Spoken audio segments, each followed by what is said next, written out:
Muy buenos días a todos, buenos días aquí desde Madrid, o buenas tardes de donde estéis, o buenas noches, vete tú a saber, en función de la latitud en la que os encontréis. Bueno, os cuento, esta sesión magistral que vamos a tener hoy está muy enfocada con los temas de motivación y cómo influyen en el plan de marketing. Y un poco la reflexión que nos hacíamos en la escuela es, al final muchas veces tenemos un montón de teorías y un montón de conocimiento, pero al final muchas veces lo que depende es la gente cómo es capaz de llevarla a cabo, ¿no? O sea, al final dependemos de las personas y el nivel de motivación que tienen va a ser definitivo a la hora de poder llegar a ejecutar lo que son nuestras estrategias. Lo fundamental que tenemos es precisamente cómo conseguir que la gente realice las cosas que nosotros como directivos queremos implementar, ¿vale? Entonces, hay bastante contenido. Yo lo que me gustaría con vosotros es tratar de cubrirlo todo lo que es el aspecto teórico de una manera razonablemente rápida para luego, y la idea es que eso, que me lleve unos 40 minutos, para que luego podamos abrir un debate donde surjan, bueno, pues eso, un debate, una conversación sobre dudas o interrogantes que tengáis acerca de estos temas, ¿vale? Entonces, cosas que os quiero contar. En primer lugar, ¿qué es el marketing interno? ¿Por qué le llamamos marketing interno? Porque en el fondo el cómo consigues tú que desde las estrategias que define la dirección hasta que se ejecutan, ¿qué hay en medio? ¿No? ¿Qué hay en medio? Pues es los mandos intermedios y los empleados, cómo conseguimos que los ejecuten, ¿no? Entonces, eso en el fondo es marketing interno y veremos que tiene mucho que ver también pues cómo se debe comunicar. Y para mí es muy importante todos los temas de ética en la comunicación y principios de gestión de crisis incluso, ¿no? Cómo manejar crisis, que ha habido grandes empresas que han fracasado simplemente por no saber gestionar la crisis de una manera adecuada. Cuando tú haces un buen marketing interno acabas desarrollando lo que es el employer branding, que no deja de ser una cosa que cada vez está más de moda y las grandes empresas están obsesionadas con tener un buen employer branding, básicamente porque es la manera de conseguir atraer a los mejores dentro de tu organización. Otro aspecto que cada vez tiene una relevancia capital dentro de lo que es el employer branding y dentro de lo que es, por ejemplo, cuando los analistas bursátiles, un CEO en Wall Street presenta los resultados, es todos los temas de responsabilidad social corporativa y cómo realmente afectan lo que son las empresas, ¿no? Y por último, hablaremos de una serie de empresas a modo de ejemplo que yo creo que hacen un buen marketing interno y que tienen una serie de atributos que la gente los reconoce como tales, ¿vale? Entonces, marketing interno, ¿de qué va esto? En el fondo, marketing, ¿qué es? Marketing tiene que ver con vender y comunicar, ¿vale? Generalmente por las características de un producto o servicio. Interno, ¿qué quiere decir? Pues que está dirigido a las personas de la empresa, a los empleados, ¿no? Entonces, realmente el marketing interno lo lidera el departamento de recursos humanos. Es quien debería tratar de dar una cierta homogeneidad a lo que es la gestión del marketing interno. Pero cada director, cada área funcional, cada unidad de negocio debe centrarse en tener su propio marketing interno absolutamente en coordinación, por eso lo lidera el Departamento de Recursos Humanos, con el resto de departamentos, porque es muy frecuente encontrarte con empresas que funcionan por silos en función de cómo actúa la dirección, ¿no? O sea, es decir, desde el típico director financiero, que es una persona como muy estricta y tal, y entonces todo el departamento financiero funciona con una serie de patrones y luego a lo mejor tienes el departamento de marketing que funciona con otra serie de patrones y realmente existen esas descoordinaciones. De lo que trata el marketing interno es de homogeneizar esos comportamientos y que toda la organización evolucione en la misma dirección porque es al final lo que te va a conseguir llevar al cumplimiento de la visión, la misión y el objetivo de la empresa, ¿no? Entonces, ¿consiste en qué? En comunicar. Comunicar es una de las palabras claves que vamos a oír a lo largo de esta sesión. A la organización, las cosas que hace la empresa, hay que poner en valor las cosas que hace la empresa y lo que tenemos es, como con cualquier producto, cuando tú haces marketing para un producto, se trata de satisfacer las necesidades de tus consumidores. Pues aquí de lo que se trata es de escuchar, entender cuáles son las necesidades de tus empleados y poner en valor lo que la empresa está haciendo para resolverlas, ¿no? Entonces surge evidentemente el cambio de paradigma, de un planteamiento muy rancio, muy tradicional, donde realmente el personal se consideraba pues un centro de coste, ¿no? Realmente, si pensáis, Henry Ford cuando montó la cadena de montaje decía, yo he pedido dos brazos y me han mandado un hombre entero. Realmente él no pensaba tanto en las personas, sino tanto en, mira, yo necesito dos manos para que aprieten tuercas o para que hagan esto, ¿no? Actualmente ya no se habla de personal, se habla de recursos humanos, donde los empleados se consideran más que un coste, un capital, ¿no? Y donde las grandes empresas lo que se pelean es por tener a las mejores personas dentro de su empresa. Y para eso no es solo una cuestión de pagar más dinero, sino que hay detrás de que tú quieras trabajar en Apple, qué hay detrás de que tú quieras trabajar en Starbucks, qué hay detrás de que tú quieras trabajar, yo qué sé, en esas empresas que cada uno tiene y que evoca en su mente como unas grandes empresas y que igual no es así, pero han conseguido generar esa imagen como es el sitio perfecto para que yo trabaje, ¿no? Entonces, ¿cuál es el objetivo? El objetivo al final es conseguir que los empleados se identifiquen mejor con eso, con esa misión y con esos valores de la empresa. Si la misión y los valores que tiene el comité de dirección, que tiene el dueño, que tiene el CEO de la compañía son diferentes de los que tiene el resto de la gente, pues tienes un problema, ¿no? Entonces, lo que tú necesitas es que la gente compre esa misma visión, compre esos mismos valores y tenga un grado de fidelidad y rendimiento acorde a ellos y que realmente remen en la misma dirección, ¿vale? Entonces, muchas veces a los empleados se les considera clientes internos y es así de claro. Si tú muchas veces quieres lanzar un proyecto, si tienes a la gente que no está alineada, sabes que son los primeros que te pueden poner el palitos en la rueda y que puedes fracasar simplemente no porque la idea fuera mala o la estrategia fuera mala, sino porque no has conseguido ejecutarla bien. ¿Y por qué no la has conseguido ejecutar bien? Porque la gente que tenía que ejecutarla no estaba convencida, no estaba motivada, no estaba on board para poder desarrollar esto, ¿no? Bueno, aquí tenéis una definición más ortodoxa, que lo que dice eso, define el marketing interno como el conjunto de técnicas que permiten vender la idea de empresa con sus objetivos, estrategias, estructuras, dirigentes y demás componentes a un mercado constituido por los trabajadores, clientes internos que desarrollan su actividad en ella con el objetivo último de incrementar su motivación y como consecuencia directa su productividad. ¿Ves? Y os ponía ese ejemplo, por ejemplo, de Apple, Starbucks, que son empresas que a mí en concreto siempre pues me parecen si me llamaran para ofrecerme trabajo en cualquiera de estas dos, por ejemplo, les escucharía. En otras, sin embargo, cuando me llaman, ni les escucho, porque tienen otra imagen, otra percepción, o en estos momentos no estoy planteándome un cambio de puesto de trabajo, ¿no? Entonces, un poco resumiendo, de lo que se trata es que hay que manejar y hacer dos tipos de gestiones. Uno, la gestión de las actitudes. La actitud es un tema absolutamente fundamental. Y ahí tenemos que ver el grado de satisfacción, de involucración y de compromiso. Y por otro lado, saber gestionar la comunicación. Muchas veces las empresas son muy torpes comunicando.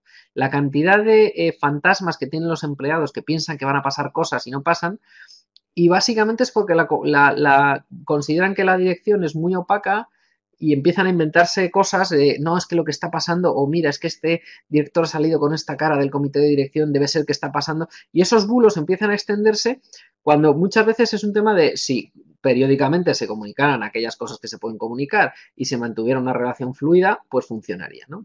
Entonces, aquí este cuadro resumen veis un poco la diferencia entre lo que es el marketing general y un marketing interno. En el marketing general estamos muy centrados en el cliente, el marketing interno en el trabajador, el marketing general en el producto, en el marketing interno en la empresa. En el marketing general se utilizan técnicas de ventas y aquí esas técnicas de ventas en el marketing interno están más relacionadas con lo que es la comunicación interna, ¿no? Con lo que es la participación de la gente. En el marketing general tú tienes tu fuerza de ventas para llegar a donde tienes que llegar, a tus clientes, y aquí tienes el equipo directivo y los mandos intermedios. Yo creo que aquí probablemente la figura más importante es el mando intermedio, porque el mando intermedio realmente es la correa de transmisión entre la dirección y los empleados. Los mandos intermedios muchas veces son los principales generadores de palitos en la rueda o de motivación del equipo. La gente está próxima a su jefe, si es un buen jefe, es un buen líder, tiene la capacidad de motivar al equipo y conseguir los objetivos. Si el problema lo tienes ahí, estás muerto, ¿vale? Entonces, el marketing general, al final de lo que se trata es un objetivo muy concreto. Yo lo que trato es de vender, mejorar mi cuota de mercado de este producto o este servicio. Y el marketing interno lo que quiere es incrementar la motivación. ¿Por qué? Porque a la hora de incrementar la motivación consigo incrementar mi productividad, ¿vale? Ese es el círculo vicioso que mueve, ¿no? Entonces, por ejemplo, algún tipo de cosas que se hacen a nivel de marketing interno y veréis que es siempre un approach como 360 grados. Desde las empresas, desde asistir a foros de empleo, mantener buenas relaciones con los headhunters, encuestas de clima laboral, son críticas. Las empresas, de hecho, mira, yo he trabajado 13 años en Johnson Johnson, el Credo Survey, que es la encuesta de clima laboral, es fundamental y los bonos de los directivos dependen de si has salido bien o has salido mal en esa encuesta. En Kellogg, que también he trabajado, pues son fundamentales. Es decir, unos malos resultados en ese tipo de cosas pueden costarle la cabeza incluso a los directores generales, ¿no? Presentarse a premios de paridad, de conciliación, de diversidad, a las mejores empresas, los best place to work, todo este tipo de cosas, al final confieren esa percepción que uno tiene de una empresa que igual no se ajusta 100% a la realidad, pero es esa percepción, ¿no? Ese posicionamiento, ¿vale? Muchas veces hay que conseguir generar contenidos, ¿no? O sea, recuerdo, pone ahí, por ejemplo, las abejas. Yo recuerdo que pues, lanzábamos miel pops. Bueno, pues no sabemos cómo miel pops en Kellogg, ¿no? Entonces, ¿cómo generar esto? Pues hicimos una historia para el sostenimiento de las abejas y no sé qué. Bueno, pues consigues mantenerte siempre en la punta del iceberg de que estás haciendo cosas, esto, participar en foros. Ayer mismo a mí me tocaba dentro de la industria de gran consumo participar en una ponencia, en una historia. ¿Por qué hay que hacerla? Porque es parte del trabajo para tener, digamos, tu share of voice como empresa y ofrecer, pues eso, una imagen diferente. Charlas sobre nutrición, yo qué sé, mira, os pongo desde el aula que lo que eran unas charlas sobre nutrición a OB, cuando trabajaba en Johnson Johnson, OB son unos tampones, pues todos los temas de educación sexual dábamos en colegios, temas de filantropía también en Kelo con desayunos en los colegios, patrocinios, becas, en fin, participar en todo este tipo de lobbies, incluso, pues cada uno tiene sus lobbies, ¿no? Por ejemplo, aquí la COE es la Confederación Española de Organizaciones Empresariales, pues tiene acceso al gobierno directamente. FEIM es lo mismo, pero en Madrid. Bueno, todos estos organismos de lobby son fundamentales y pertenecen al ámbito que el marketing interno tiene que trabajar. Y podéis decir, bueno, pero si la mayoría son marketing externo. No, es marketing externo para conseguir un buen marketing interno, porque esas cosas el empleado se siente orgulloso de que hayan pasado, ¿no? Entonces, la siguiente slide para mí es crítica, ¿no? Y diréis, hombre, ética personal, pues evidente, ¿no? De verdad, para mí es la pirámide, es la base de la pirámide, es la esencia de todo. Y yo no me cansaré de decirlo, la ética personal eh, es, es tan básica y tan elemental que de verdad dedicarle el tiempo que tenéis que dedicarle a analizar vuestro propio comportamiento, el de vuestros subordinados y el de vuestros jefes. Ser buena persona, y no hablo de buena persona en un sentido religioso, ¿no? Sino hacer las cosas bien, ser correcto, ser justo, tener una ética adecuada, es la única estrategia sostenible a largo plazo, ¿vale? Y es la única que te garantiza éxito. Cuando la gente es tramposa, cuando la gente no hace bien las cosas, cuando la gente tal, acaba siempre saliendo mal la cosa, ¿no? Entonces, partamos de que tenemos que ser unas personas íntegras en ese sentido, ¿vale? Eh, es la base de la profesionalidad. Si estás trabajando con un subordinado que dices, es que yo creo que esta persona no tiene una base ética, no puede ser luego un buen profesional, ¿vale? Los hechos hablan por sí solos. El poder del ejemplo es una de las cosas más importantes que yo creo que como vosotros, futuros directivos o directivos ya, tenéis que conseguir ejecutar, ¿no? Requiere valentía y claridad, ¿vale? O sea, igual que cuando analizamos situaciones de negocio, hay cosas que son grises, o sea, es decir, bueno, esto no es ni blanco ni negro porque tiene pros y tiene contras. En este tipo de cosas de ética personal hay líneas que no se pueden cruzar. O sea, es decir, no, mira, si tú ves un tema de acoso sexual, tienes que denunciarlo inmediatamente. No es bueno, espérate, no, pues ese tipo de cosas hay que actuar de una manera muy clara y muy decidida, ¿no? Entonces, al final siempre se dice la prueba de fuego, es decir, si lo que tú has visto o ha pasado, tu actuación o la de alguien de tu entorno, mañana saliera publicada en un periódico, ¿te gustaría y te sentirías incómodo si tu madre lo ve, si tus hijos lo ven? Si la respuesta es sí, ahí hay algo que deberías actuar, ¿eh? Entonces, va claramente de arriba hacia abajo, es decir, si los directivos, si la compañía es una compañía corrupta o sin valores, no puedes esperar tener empleados que sí los tengan, ¿vale? O tiendes a que tu organización acabe permeando con ese tipo de valores, ¿no? Y hemos visto un montón de ejemplos a lo largo de la vida empresarial de empresas pues que realmente se han descubierto grandes fraudes en su contabilidad y al final, ¿quién estaba implicado? Muchísima gente, desde arriba hasta el que metía el último Excel. Entonces, lo mismo pasa a la inversa. Tiene que empezar con, hagamos las cosas bien, si los resultados han ido mal, hay que publicar los resultados aunque me cueste el puesto y todos tenemos que hacer lo correcto, ¿vale? Entonces, no solo hay que ser buenos, sino también parecerlo, ¿vale? Entonces, ¿qué es parecerlo? Parecerlo es comunicar, volvemos. Hay que comunicar correctamente.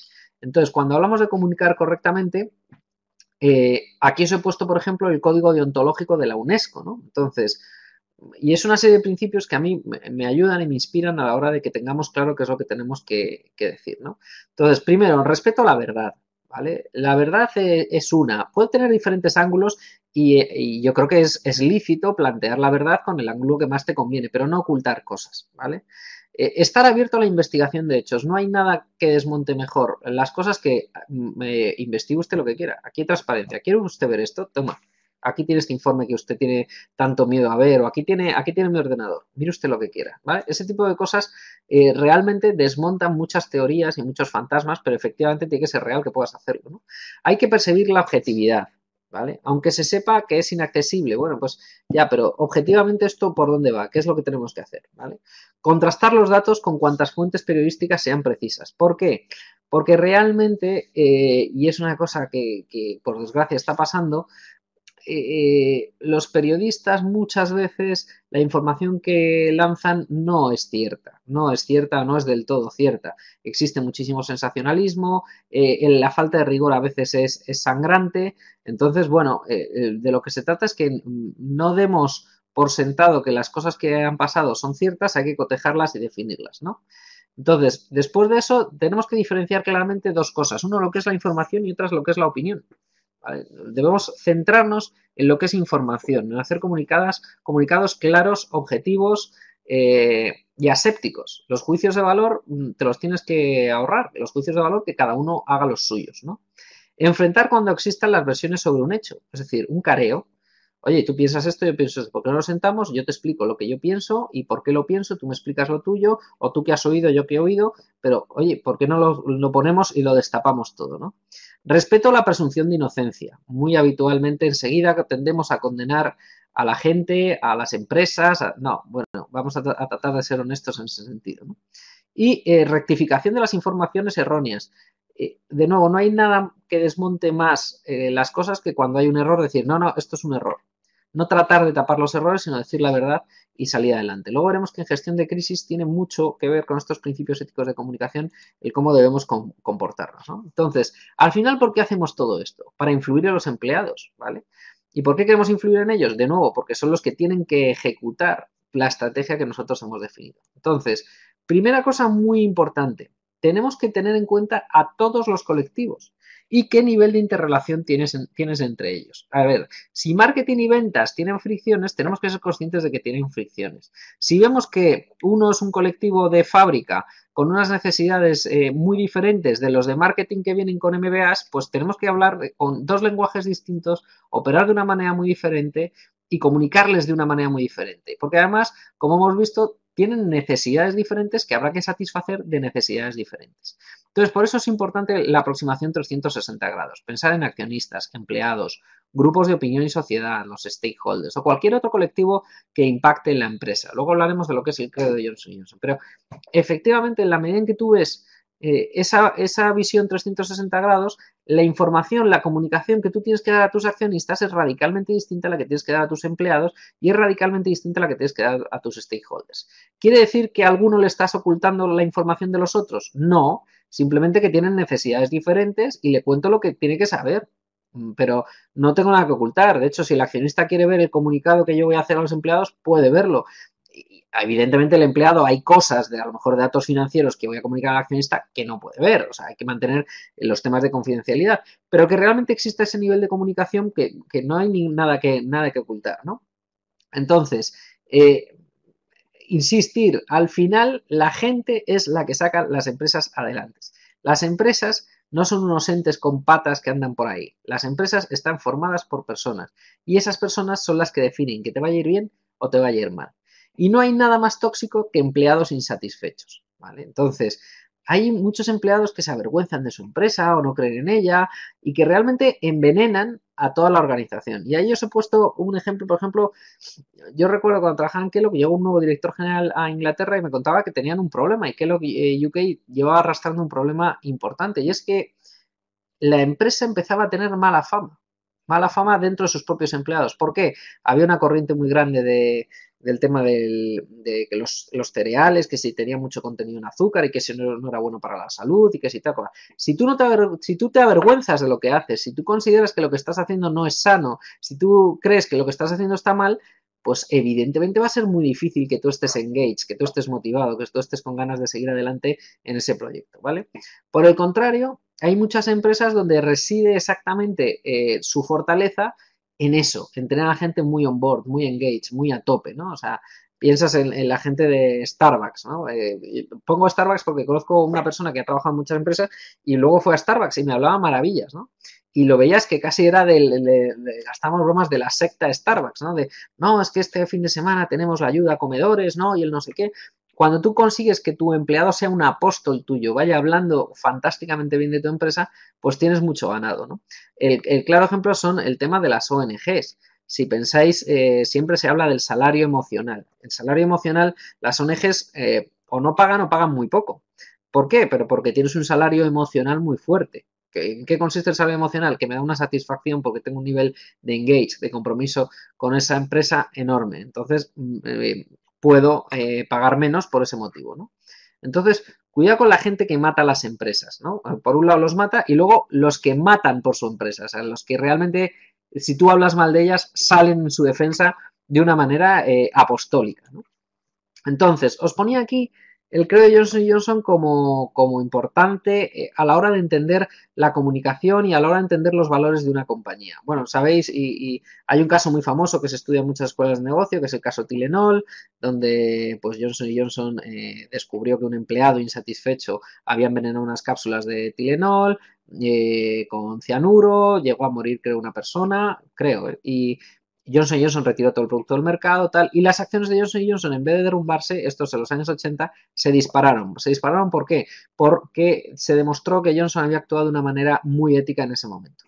Y todo viene de este credo, que es de cuando se formó, cuando se creó Johnson Johnson, los fundadores pensaron en, bueno, nosotros cómo queremos dirigir nuestra empresa. Entonces, es muy importante, aparte de la literatura, entender los diferentes bloques que hay y qué importancia tiene el orden en el que están, ¿no? Entonces, si os fijáis en el credo, lo más importante hacia la que la compañía se debe es hacia sus clientes y consumidores. Ese es el principal foco. Por lo tanto, si hay un problema de Tylenol, lo primero que tengo que salir y preocuparme por quién, por mi primera prioridad, que son los clientes, los consumidores, los pacientes que usan esto, toda esta historia. Lo segundo, sus empleados. ¿Vale? Incluso dentro de Johnson existe la figura del credo challenge. Si tú crees que se está haciendo algo contrario a los valores del credo, tienes hasta una línea de teléfono rojo para llamar a corporate y que actúe. O sea, que es un tema que se toma muy, muy, muy en serio y que además es vigente. No es solo un papel que está en el muro ahí colgado, sino que es absolutamente vigente. Tercero, la sociedad y el impacto en el que tienes. Y por último, en el último párrafo, habla del accionista.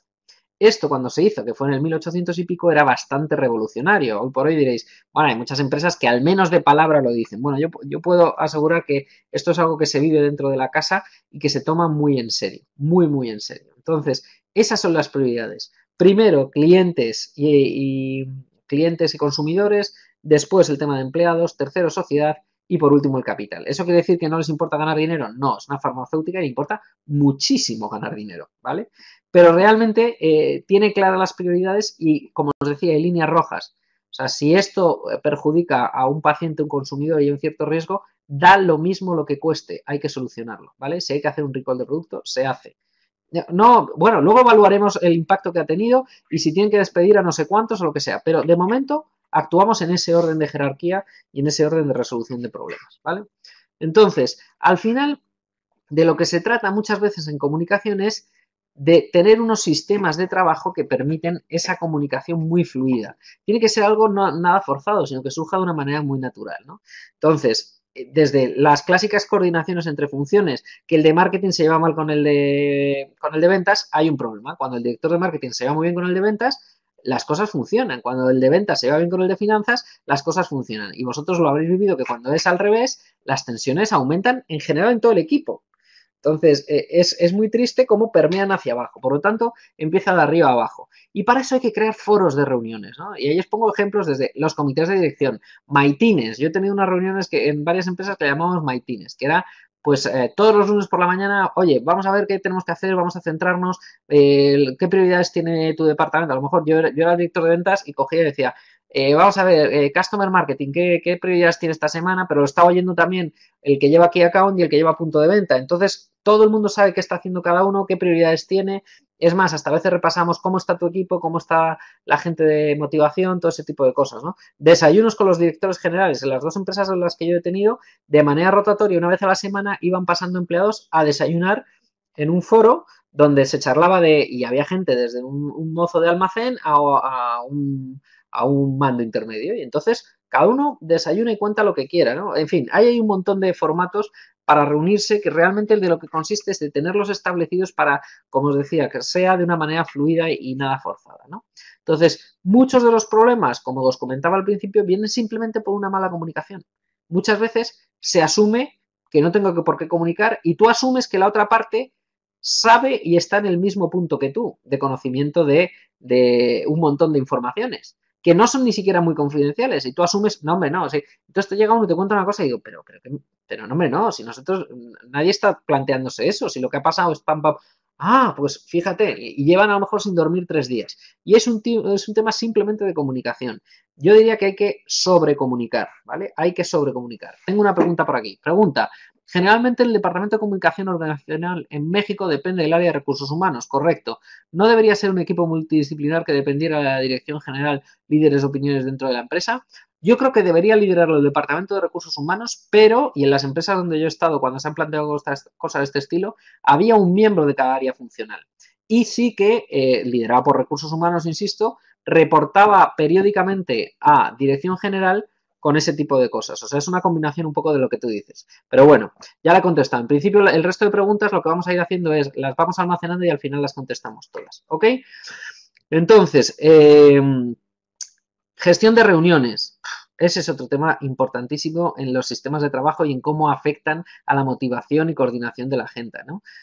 Si os fijáis, muchas veces hay muchas empresas que tienen una obsesión por estar reunidos todo el rato, ¿no? No, y voy de reunión en reunión. Bueno, la gente, existe un poquísimo rigor a la hora de, no, yo voy a una reunión, si tiene sentido que vaya, pues si usted me manda una agenda, si hay un timing, si hay un no sé qué. Ser muy, muy rigurosos en eso porque genera un nivel de desmotivación alto, ¿no? Para eso es muy importante el uso de las nuevas tecnologías, pero ojo también con el abuso, o sea, la cantidad de emails que la gente manda simplemente para cubrirse con yo ya te mandé un mail, eso no vale, o sea, si tienes que mandar un mail al que tienes al lado tenemos un problema, ¿vale? Si es para, oye, para que no se nos olvide esto, tal, fenomenal, pero levántate y habla con él, es un tema de comunicación, realmente nos estamos volviendo un poco paranoicos con el uso de las nuevas tecnologías y no somos capaces de hacerlo, ¿vale? Epa, se me han ido dos. Tengo más preguntas, pero como os decía, ya las contestamos al final. Entonces, bueno, la importancia de los sistemas de evaluación, porque al final en las empresas, por muy bien que tú lo hagas, siempre te vas a encontrar a gente de muchos perfiles. Y al final, de lo que se trata muchas veces es, las empresas se centran mucho en, no, es que tienes este área de mejora, vamos a centrarnos en mejorarla, tal. Bueno, yo creo que es mucho más fácil detectar tus áreas fuertes y potenciar tus áreas fuertes, que es tu área natural, y evidentemente trabajar en tus áreas débiles, pero no centrarnos en, tienes que, o sea, no solo las áreas débiles, sino potenciar todo lo que tú haces muy bien, ¿no? Entonces, es mucho más fácil centrarnos en eso, en lo positivo. Y no se debe tratar de penalizar los errores por falta de competencia, sino por falta de actitud. Si vemos ese cuadrante que yo os he puesto, para mí las personas en esta clasificación podemos ponerlos de dos maneras, ¿no? Personas que quieren y que no quieren, o personas que saben o que no saben. Entonces, aquellas personas que saben y que quieren, perfecto. Esos son los tíos estupendos. Hay que tenerlos motivados y que vayan adelante. Si una persona quiere, pero no sabe, no pasa nada. Se le da formación y por lo tanto es una persona que con la formación adecuada va a estar motivada y va a funcionar. Cuando tienes una persona que no quiere, pero sabe del tema, ahí tenemos un problema y generalmente es un problema actitudinal. Tenemos que tener un plan muy concreto con él y por eso en las evaluaciones de desempeño muchas veces hay que distinguir los qués y los cómo. Puede ser un tío que ha conseguido unos resultados fantásticos de negocio, pero el cómo lo ha hecho, su estilo, sus valores no encajan con la compañía. Ahí entramos ya en una línea roja, donde a este señor hay que explicarle claramente qué comportamientos suyos están fuera de los estándares de la compañía y en función de eso ponerle un plan de acción. Si ese plan de acción funciona, perfecto, y si no funciona, debemos invitarle educadamente a salir de la compañía, ¿vale? Y si estamos ya hablando de un perfil de personas que no quieren ni saben, desde luego debemos plantearnos el despido, ¿vale? Uno de los grandes problemas muchas veces en las empresas paternalistas es aguantar demasiado tiempo a personas que no son las adecuadas, fundamentalmente por temas actitudinales. Y eso es un gran error, porque las empresas se dedican más tiempo a hablar de las personas sin futuro que de las personas con futuro. Y eso al final desmotiva a las personas que tienen futuro. Por lo tanto, yo sé que es duro, yo sé que no es nada agradable. A mí, por desgracia, me ha tocado despedir y hacer reestructuraciones importantes, pero si las haces adecuadamente, si las haces con sinceridad, manejando bien la comunicación, yo me vanaglorio de poder mantener una excelente relación con todas las personas que en algún momento dado me ha tocado despedirlas por algún motivo, ¿vale? Entonces, siguiendo un poco, ¿sabéis cómo se deben poner los objetivos? Que es otro de los grandes temas de motivación a la hora de operar con la gente, ¿no? O sea, los objetivos tienen que ser SMART. ¿Qué es SMART? Específicos, medibles, realizables, realistas y con un tiempo acotado, o sea, medidas en el tiempo. Muchas veces el problema está que cuando te ponen los objetivos no cumplen estos 5 requisitos. Entonces son objetivos ambiguos que luego a la hora de medir depende de un criterio subjetivo de tu jefe y eso genera desmotivación evidentemente. Y vosotros sabéis también que los objetivos se comportan como una campana de Gauss. ¿Qué quiere decir esto? Si tengo un objetivo demasiado ambicioso que sé que es imposible, no me motiva y por lo tanto tiro la toalla, ni lo intento. Si tengo un objetivo que es demasiado fácil, me relajo tantísimo que es que también mi performance es muy bajo. Los objetivos tienen que ser lo suficientemente ambiciosos como para poder alcanzarse y que sean retadores. Tenéis que conseguir estar en esa parte de la campana de Gauss para que funcionen realmente, ¿vale? Vamos a ver, entonces, siguiendo con esto, principios de gestión de crisis. ¿Y por qué os he incluido esto? Porque todas las empresas en algún momento dado tienen algún tipo de crisis.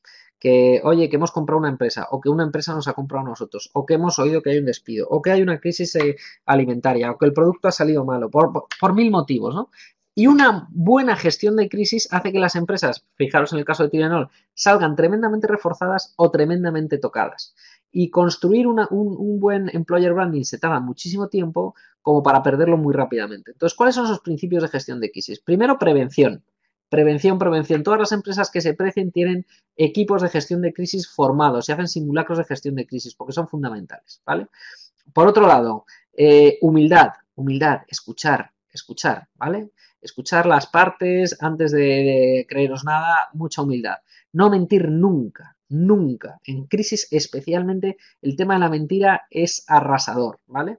El silencio no es una opción. La estrategia del avestruz de, bueno, a ver si pasa la tormenta, no, no es una opción, ¿vale? De hecho, el tema de la gestión de tiempos y proactividad es fundamental. En cuanto sepas algo, comunícalo, ¿vale? No si la información no está cotejada y sabes que puede que no sea cierta, pero en el momento que tengas certeza de que esa información es cierta, sales y dices, señores, nos acabamos de enterar que tenemos un problema con unos productos, estamos investigando más, pero avisamos ya a la población para que ¿vale? Entonces, bueno, eso es lo que tenemos que ver. Entonces, proactividad, como os decía, no descuidar la comunicación interna. No puede ser que un empleado se entere de que hay una crisis en su empresa porque lo lea en el periódico o lo lea en internet. Hay que comunicar antes o a la vez a los empleados, ¿vale? La gestión de las emociones es básica. O sea, si vemos que es algo que va a afectar sensiblemente a determinados colectivos, manéjalo bien. Manéjalo primero con esos colectivos, o si es con determinadas personas, hay que saber manejar a las personas. Transparencia, fundamental, que vean que no esto es el comienzo de algo que va detrás, no, no, no, no, no, ¿vale? Las opiniones negativas no son una prioridad, porque muchas veces todo el mundo se vuelve loco en, nos han dicho esto, vamos a contestar, vamos a contestar. No se trata de contestar a cualquiera que te cuelgue en el muro de Facebook cualquier cosa, no. Tú tienes que mantener, de nuevo, objetividad. No se trata de entrar al trapo de todas las provocaciones que te hagan, ¿no? Y décimo punto y fundamental, aprender de la lección para que no te vuelva a pasar y ver realmente en qué ha fallado el proceso para que tengas esa crisis. Pero las crisis es parte de la vida y van a seguir pasando, ¿no? Entonces, después de todo esto, ¿qué viene? El concepto de employer branding. Y el concepto de employer branding lo que viene es eso, marca de empleador o employer branding se refiere a las estrategias e iniciativas que se adoptan para conseguir que una compañía tenga una determinada entidad, ¿no? Es el resultado que se espera del marketing de los recursos humanos. Es un término que describe ese conjunto de prácticas que siguen para promocionar una óptima marca de una empresa como empleador, ¿vale? Es fundamental eso. Es fundamental. Para eso, que lo que os decía, cuando tú te enorgulleces de decir, es que yo trabajo en, Bueno, ahí hay un muy buen employer branding, ¿vale? Cuando tu madre va diciendo, es que mi hijo trabaja en y está tan contenta, ese es el objetivo que tenemos que conseguir, ¿no? Y por el contrario, si dices, es que trabajo aquí, me da un poco de cosilla decirlo, ¿no? O sea que cuando tu hijo no quiere contarle a sus amigos dónde trabajas, el employer branding es muy mejorable. Entonces, implica ir más allá de la gestión de la marca, porque tiene que ver con la reputación de la organización en su conjunto. Voy a tratar de acelerar porque si no, no me va a dar tiempo a las preguntas, ¿no? Entonces, simplemente deciros que es algo que hay que cultivarlo, que hay que conseguirla, que se tarda muchísimo en construir y que realmente se puede perder muy rápidamente. Al final, ¿por qué surge esto? Básicamente porque realmente existe escasez de talento, ¿no? O sea, gente muy buena no hay tanta, no hay tanta. Por lo tanto, tú lo que quieres es que los muy buenos quieran estar en tu empresa y que además se queden, ¿vale? Afecta además a la imagen de su compañía en su conjunto. ¿Vale? A mí ha habido alguna empresa que me han llamado un headhunter para un proceso, no sé qué, y en cuanto me he enterado de la empresa he dicho, no quiero saber más. No, pero no, es que no me interesa esa empresa porque tiene muy mala reputación. Ya está, punto, ¿vale? Eh, entonces, ese tipo de cosas y luego los temas de presión interna. Si hay un comité de dirección, cómo lo comunica, la importancia, como os decía, de los credo surveys o de ese tipo de encuestas de clima laboral cada vez son más importantes en todas las empresas y lo están haciendo, vamos, o sea, los grandes directivos se juegan mucho en ese tipo de cosas, ¿no? Entonces, ¿cómo gestionar esto? Regla de oro. Los recursos humanos de la organización deben centrarse en una comunicación eficiente, ¿vale? De nuevo, no basta con ser bueno, sino que hay que parecerlo. Y hay que tener en cuenta, como hemos visto al principio, los intereses de cada colectivo con esa aproximación 360 grados, ¿vale? Recordad que esto es marketing. Entonces, ojo a las diferentes necesidades y sensibilidades. Cuando tú tienes que estar presentando un expediente de regulación de empleo, no se le comunica igual al comité de empresa que a los accionistas de una empresa de capital riesgo o que a los propios empleados. Incluso hay que dejar cosas a ver, si hay un comité de empresa y unos sindicatos, tienes que permitir que ellos también se pongan alguna medalla y tienes que negociar y entonces tener en cuenta los diferentes intereses de los diferentes colectivos y de nuevo en función de sus necesidades tenemos que ver de qué manera nosotros lo acordamos, ¿vale? El tema de la responsabilidad social corporativa, ¿vale? La importancia de la responsabilidad social corporativa cada vez tiene más relevancia dentro del employer branding. A ti te gusta trabajar en una empresa que sabes que es buena, que hace buenas cosas, ¿no? Y además hay varias teorías. Yo en las que he trabajado, por ejemplo, Johnson Johnson hace muchísimas cosas, pero lo comunica en interno, no saca a pecho fuera ni lo explota, ¿no? Que es absolutamente lícito. Que es lo contrario que hace Kellogg. Kellogg hace muchas cosas, pero es verdad que las explota también en comunicación y que la gente al final piensa, oye, es una gran empresa. Bueno, es la segunda fundación a nivel mundial, la Fundación Kellogg, o sea que también tiene un impacto importante, ¿no? Y Procter Gamble, por ejemplo, hace muchas cosas con aldeas infantiles y lo hace a nivel interno y lo comunica de una manera muy clara, ¿no? Entonces, os pongo aquí una serie de ejemplos de empresas que tienen fama de hacer las cosas bien y que yo ahora mismo, como trabajo en gran consumo en un distribuidor, algunas de ellas pues tengo la oportunidad de conocerlas. Unilever para mí, ¿ves? Si tú me dijeras, ¿dónde tu hijo te gustaría que trabajara en Unilever? Me parece una magnífica empresa para trabajar. Tiene un montón de cosas, ¿no? De balance entre vida personal y familiar, el perfil de la gente que trabaja allí se ve como buena gente, tienen todo lo que es flex time, que tú tienes una flexibilidad de entrada y salida, los viernes son flexibles, puedes finalizar tu jornada a las 12:30 si los días anteriores has ido compensando, tienes licencia por paternidad, que ahora ya en España pues es una cosa extendida, pero puedes tú cogerte parte de eso, no sé, hay mil cosas que hacen que al final Unilever sea una magnífica empresa, ¿vale? Voy a pasar unas cuantas porque para que lo tengáis. Pfizer, pues también, o sea, en cuanto a formación, beneficios sociales. ¿Os dais cuenta cuando estás en una empresa? Yo ahora estoy en una empresa local, un grupo de distribución que se llama Grupo IFA, comparado con un paquete de multinacional grande, no tiene nada que ver en cuanto a los beneficios sociales, ¿no? Ese tipo de cosas son muy importantes, ¿no? Los programas de bienvenida, los welcome packs, todo este tipo de cosas. Los programas específicos. Allianz Seguro, otra empresa que destaca, ¿no? Como seria y solvente, con muchas oportunidades de desarrollo profesional. Muchas veces la prioridad es el desarrollo interno antes de traer de fuera. L'Oreal lo que trata es de traer a gente pues muy brillante, con temas de ciencia, innovación, creatividad, en fin. Hewlett Packard, pues transmite pasión por el cliente, confianza, respeto, un montón de cosas en ese sentido. Y aquí tenéis simplemente unos ejemplos de empresas, ¿no? Microsoft, pues Microsoft también trata de explotar el potencial de la gente, sus valores de integridad, su pasión por los clientes. Bueno, de esto como siempre hay que desgranar lo que realmente sea verdad y con lo que la gente diga, mira, yo conozco uno que trabaja en Microsoft y no tal. Bueno, pues luego, ojo, porque la gente si mienten en esto que luego publican en sus webs y en los foros y tal y cual, tienen un problema a medio y largo plazo, ¿vale? Bueno, ahí tenéis todo eso. Pero, por ejemplo, que lo que estaba entre las Great Place to Work y era una cosa que nos enorgullecía muchísimo, ¿vale? Y ser una de las Best Place to Work de España, la verdad es que estaba muy bien y la gente le encantaba venir a trabajar aquí, ¿ok? Lilly, pues otra farmacéutica que hace un montón de cosas muy interesantes. Danone, también los conozco bien y yo creo que es una magnífica empresa para hacer un montón de cosas, ¿vale?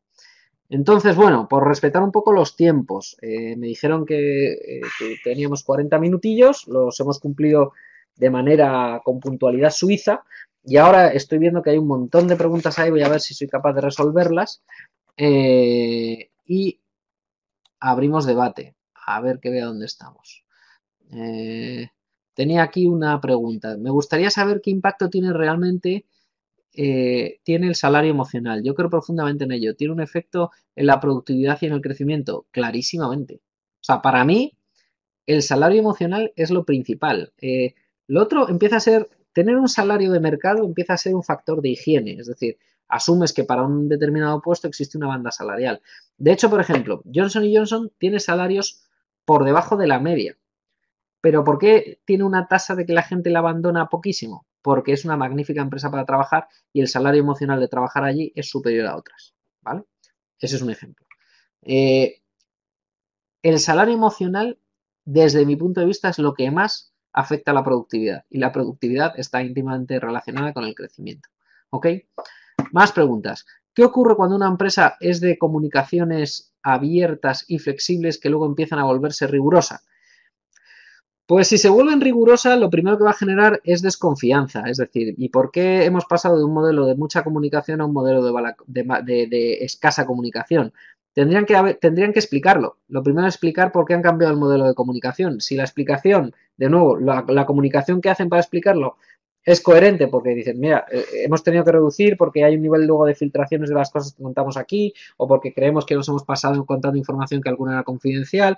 Bueno, si son capaces de, con esa comunicación, de manera honesta, convencer al resto de la gente de que efectivamente eso es así, pues no pasa nada. Si simplemente hemos pasado de una etapa de comunicar mucho a no comunicar, lo normal es que la gente, su nivel de motivación baje y piensen que puede haber algo detrás de esa situación. Por lo tanto, es un mal manejo de la comunicación interna, ¿vale? Otra pregunta. La empresa en la que trabajo es bastante pequeña, familiar y pequeña. ¿Cómo se aplican estos conceptos en este caso? ¿Qué se sugiere? Se aplican de la misma manera. Se aplican de la misma manera. O sea, que sea una empresa familiar y pequeña, de hecho tienes la enorme ventaja que tienes una relación mucho más fluida con el personal. Yo lo que he visto muchas veces en empresas familiares y eh, a veces los dueños son un poco déspotas. Eso es un error grande. ¿Vale? Hay que conseguir comunicar de una manera muchísimo más fluida. En una comunicación muy pequeña, en una empresa muy pequeña, tú puedes tener relación one-to-one realmente con la gente. Si tienes 10 personas, en vez de juntar a todos, ¿por qué no? Primero vas uno a uno y luego los juntas a todos, ¿no? O sea, es decir, las posibilidades de comunicación certeras son mucho mayores. Por lo tanto, no me vale cuando la gente dice, claro, es que esto para una multinacional está muy bien, pero para mi empresa pequeña, al revés. Yo creo que en esto, ser una empresa pequeña es una ventaja, no un defecto, ¿vale? Vamos a ver qué más tenemos por aquí. Desafortunadamente, las decisiones del no del no despido en muchas ocasiones se basan en un supuesto ahorro, es decir, no pagar de liquidaciones según los lineamientos laborales del lugar en que se trata. Pero ¿no genera más costes a mediano y largo plazo en las empresas tener en su equipo gente no motivada y que no va de la mano de las políticas internas? Totalmente. Vamos a ver.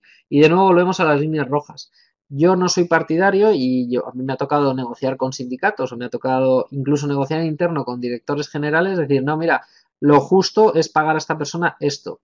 Ya, pero bueno, si tal, si podemos ahorrarnos, no, si no es una cuestión de ahorrarnos o no ahorrarnos, es una cuestión de que hay que pagar lo que dice la ley y tenemos que hacerlo, ¿vale? ¿Por qué? Porque efectivamente si no, tiene un impacto a medio y largo plazo peor. A veces por querer ahorrarte nada, acaba la cosa peor, ¿vale? O sea, y al final lo acabas pagando en juicio y encima has estropeado la imagen. Y tienes una persona hablando mal de ti, más todos sus familiares, más todos sus amigos de la empresa. Por lo tanto, en ese sentido estoy totalmente de acuerdo contigo, que a veces las empresas tienen una visión muy miope de la realidad y deberían elevarse, ¿no? El dinero generalmente no es lo importante. El día que se den cuenta, yo tengo una teoría muy particular de para qué están las empresas. Las empresas están para que la gente se gane la vida de una manera digna, ¿vale? Las empresas, y evidentemente tienen que ganar dinero porque si no, no son sostenibles. Pero ese es el orden. La gente se tiene que ganar la vida de manera digna y ganar dinero, ¿vale? Pero no al revés, porque si gano dinero a costa de que la gente pueda tener menos dignidad o menos, ¿me entendéis? ¿No? Yo creo que no tiene ningún sentido, ¿vale?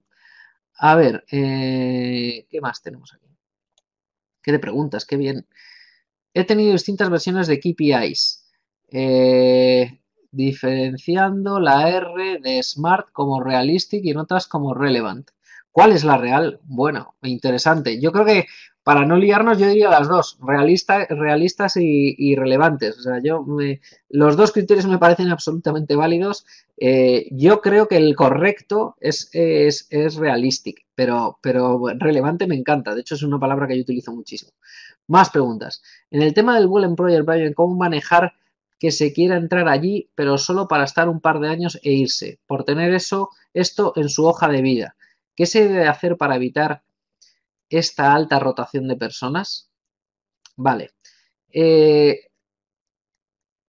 A ver si entiendo bien la pregunta. Que quieres entrar allí, pero solo por estar un par de años, dices entrar en una empresa de estas punteras que tengan tal, estar un par de años para tenerlo, es decir, oye, yo ya estuve en Starbucks, ¿no? O ese tipo de cosas. ¿Qué debo hacer para evitar esa alta rotación de personas? Vamos a ver. Yo creo que un buen empleador o una buena estrategia de employee branding no es un tema de 2 años. Es un tema de volvemos a valores, a ética personal, a qué es lo que tú quieres en la vida, ¿no? Entonces, si como empresaria quieres hacer employer branding, no te vale hacerlo 2 años, tienes que hacerlo toda la vida, porque si no, no vale para nada y no tiene ningún sentido. Y si lo que quieres es probar en una de estas empresas, si la empresa es buena, no te vas a quedar 2 años, te vas a quedar muchos más, ¿vale? ¿Por qué? Porque te vas a convertir en un apóstol de esa empresa y vas a estar encantada. Dudo mucho que a los 2 años, y si te vas por cuestiones personales que tienes que irte, te van a caer unas lágrimas tremendas porque será una empresa estupenda, ¿vale? Más cosas que tengo. Pregunta, con respecto a los emails, ¿los debería de usar como soporte? Que todo quede claro por escrito. Sí y no, es decir, es muy frecuente que todo el mundo trata de cubrirse con esto, sobre todo si tienes un histórico de desconfianzas o eso. A mí me gusta en cada reunión tener una minuta. Esa minuta sí que efectivamente, oye, esto quedó por escrito, esto es el resumen y los siguientes pasos y lo que hemos hablado en esta reunión. Eso me parece crítico, que de hecho muchas veces no se hace.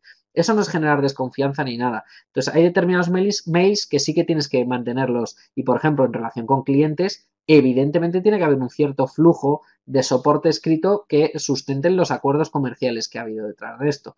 Lo que sí es verdad es que hay mucha gente que abusa de esto para cubrirse demasiado las espaldas. Cuando veas que te estás cubriendo demasiado las espaldas es porque realmente no te fías de la otra parte. Si no te fías de la otra parte tenemos un problema, ¿vale? Entonces es encontrar ese balance entre lo que con rigor tiene que estar y si hay un problema de desconfianza, de nuevo, ¿por qué existe ese problema de desconfianza? De nuevo, estamos hablando de que es una persona que no da el perfil ético adecuado o hay una mala comunicación entre las dos partes y entonces todo el mundo ve cosas a ocultar entre unos y otros, ¿vale?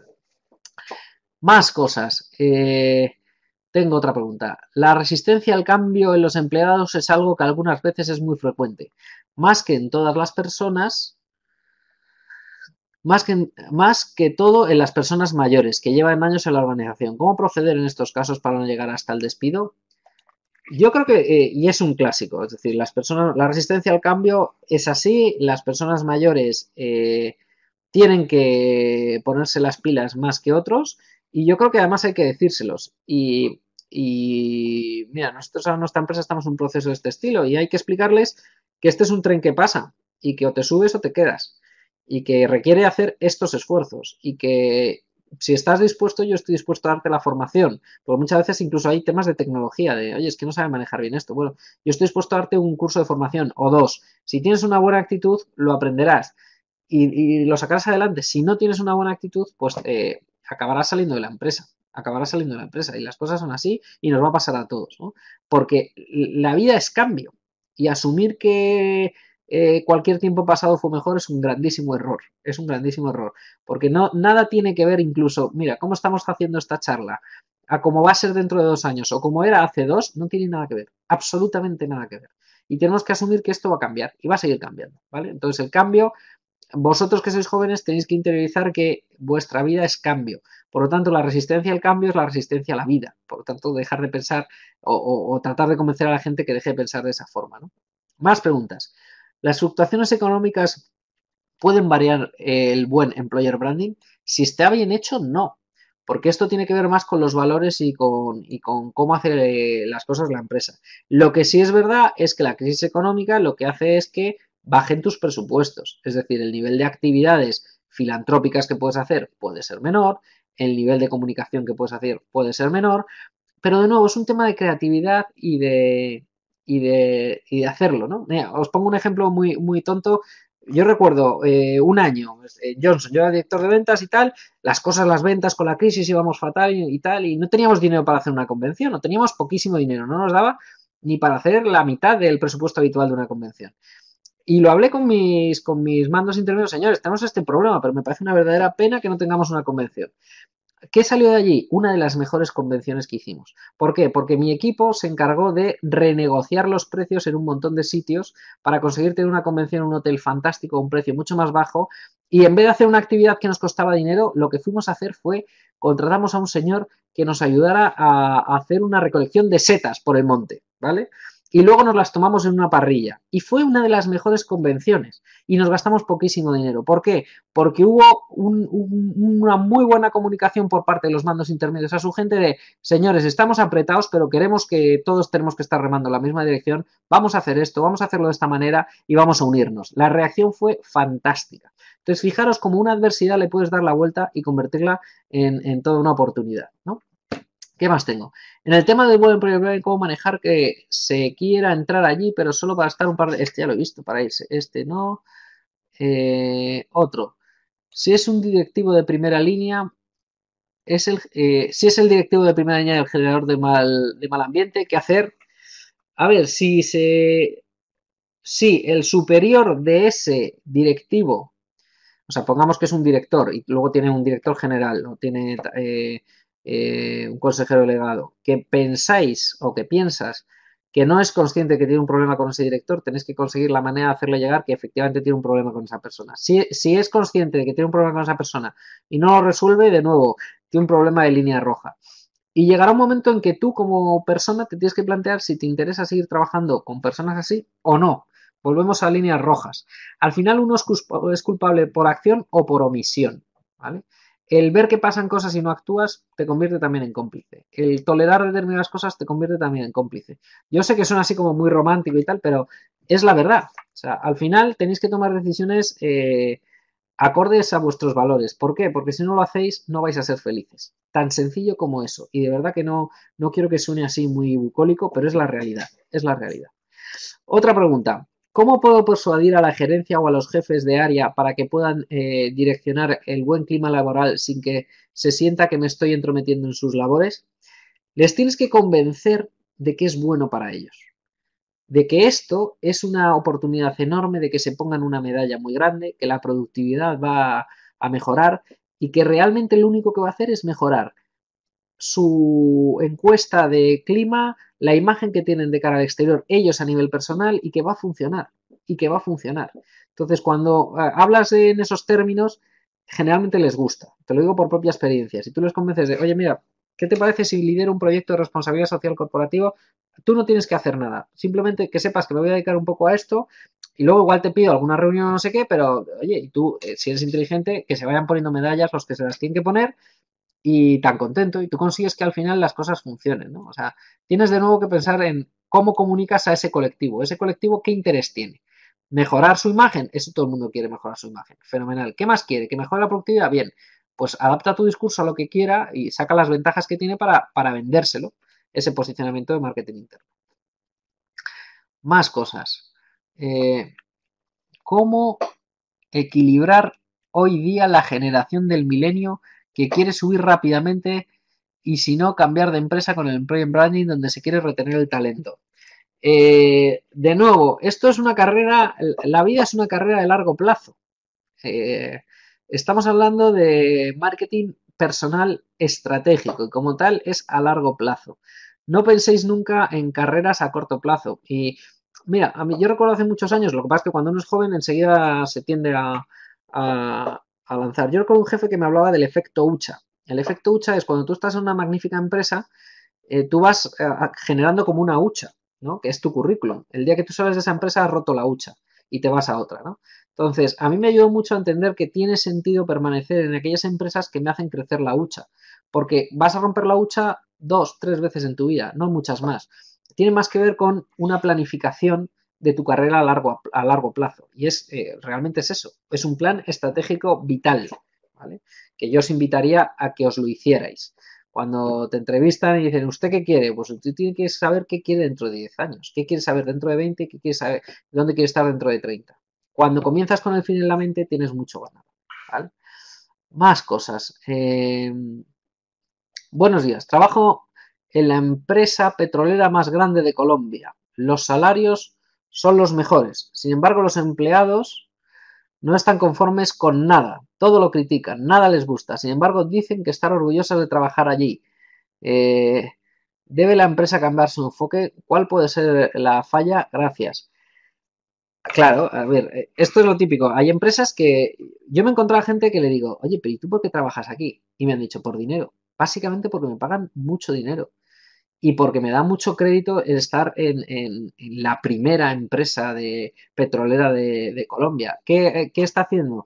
Centrar la comunicación, esta empresa, en el ego de estás en la más grande empresa de petróleo de Colombia. ¿En cuál vas a estar mejor? Si estás en la líder, estás en la más grande. Pero realmente no hay mucho más contenido de eso y encima te pago muchísimo dinero. Bien, pero esos son los dos únicos argumentos que te pueden dar esta gente. No hay mucho más allá, ¿vale? La pregunta es si, oye, si tú pudieras elegir para que tu hijo fuera feliz, ¿querrías que tu hijo trabajara aquí? Si la respuesta es no, la pregunta es, ¿no crees que te estás engañando cuando llevas trabajando ahí no sé cuánto tiempo? Hablas mal de la empresa, pero aguantas, pero luego la defiendes. De nuevo, es un tema de incoherencia de valores, de valores. Cuidado con los egos, porque es verdad que las empresas y las personas somos fácilmente manipulables jugando con nuestros egos y buscándonos nuestros puntos débiles y haciéndonos creer que, wow, es que esto es estupendo, me pagan mucho y tengo en una tarjeta donde viene el nombre de la empresa esta que es fantástica y es muy grande y entonces se la enseño a mis amigos y quedo así estupendo, ¿no? Venga, última pregunta que tengo por aquí. Pone, actualmente en España los pequeños y medianos empresarios están aprovechando el tema de la crisis para realizar recortes a los trabajadores que no están justificados. ¿Cómo crees que, y ahí se ha cortado la pregunta, no sé por qué. Entonces, ¿cómo crees que, eh, no sé cuál es la pregunta, pero entiendo que va de que cómo manejar esto? Vamos a ver. Lo primero que hay que cuestionar es si esos recortes que están haciendo son injustificados o no. ¿Vale? Porque muchas veces son justificados. Si la situación ha empeorado de manera dramática, si los accionistas tienen la posibilidad de desinvertir en esa empresa, en invertir en otra empresa más rentable y por lo tanto eso va a acabar generando el cierre de esa empresa y hay que mantener unos determinados niveles de rentabilidad, sí que hay que garantizar eso. ¿Vale? Sí es verdad que pueden surgir abusos. Entonces, de nuevo, es un tema de objetivarlo, o sea, decir, oye, ¿qué está pasando aquí? ¿Por qué se va a reducir aquí? ¿Dónde está el problema? Que te expliquen. No, el problema está en el beneficio. Ah, ¿por qué? ¿Qué ha pasado con el beneficio? Que se ha reducido un 40. Ah, y entonces esto, ¿dónde nos lleva? Y tal. es más el ir desgranando dónde estamos, pero yo a priori el decir, es que esto es injustificado lo que están haciendo, bueno, es injustificado dependiendo de los intereses. Pensar de nuevo en ese approach 360 grados. Accionistas, empleados, trabajadores. Hay una frase de Winston Churchill que a mí me gusta mucho, que dice, la mayoría de la gente ve al empresario como, como el explotador que está abusando del empleado y poca gente lo ve como el caballo que está tirando del carro, ¿vale? Entonces, fijaros cómo son dos versiones muy diferentes. Y no es ni una ni otra. Yo creo que es ese 360 grados, el combinar las dos cosas, el ver que una misma realidad puede tener diferentes puntos de vista y con humildad hay que entenderlos y ver dónde está. A ver, ¿qué pasa cuando el CEO de la empresa despide a gente no por temas profesionales, sino por temas personales, porque no tiene buena relación personales con esos empleados? Bueno, pues que ese CEO es una persona inmadura y que realmente tiene un problema de gestión. O sea, ha llegado a CEO, pues por desgracia, hay gente que llega que nunca debería haber llegado. Pues ¿qué pasa? Pues que está fatal y que eso va a repercutir en lo que es la imagen de la empresa y a la larga pues tendrá un problema. ¿Por qué? Porque no es una estrategia razonable eh, a largo plazo y por lo tanto tiene un recorrido bastante corto. ¿Ok? Pues nada, señores, un auténtico placer y con esto hemos cubierto ya, no tengo ninguna pregunta pendiente, me dicen además que ya tenemos el tiempo terminado. De verdad, ha sido muy interesante todas vuestras preguntas y me alegro mucho de haber tenido esta sesión con vosotros y esperemos que tengamos muchas más. Un abrazo.